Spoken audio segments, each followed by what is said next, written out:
হাদিস শরীফের মধ্যে আছে, যেই ব্যক্তি সকাল সন্ধ্যায় উল্লেখিত আয়াত 7 বার করিয়া পাঠ করিবে, আল্লাহ তাআলা তাহার ইহকাল ও পরকালের দুশ্চিন্তা দূর করিবার জন্য যথেষ্ট হইবে।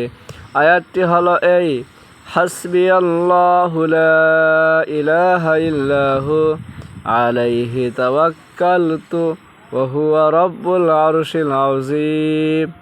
আবারও বললাম, হাসবিয়াল্লাহু লা ইলাহা ইল্লাহু আলাইহি তাওয়াক্কালতু ওয়া হুয়া রাব্বুল আরশিল আযীম।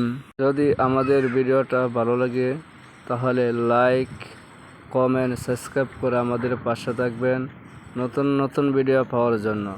আপনারা ভালো থাকেন, সুস্থ থাকেন। পরবর্তী ভিডিওতে আবার সাক্ষাৎ হবে ইনশাল্লাহ। আসসালামু আলাইকুম রহমতুল্লাহি ওয়া বারাকাতুহু।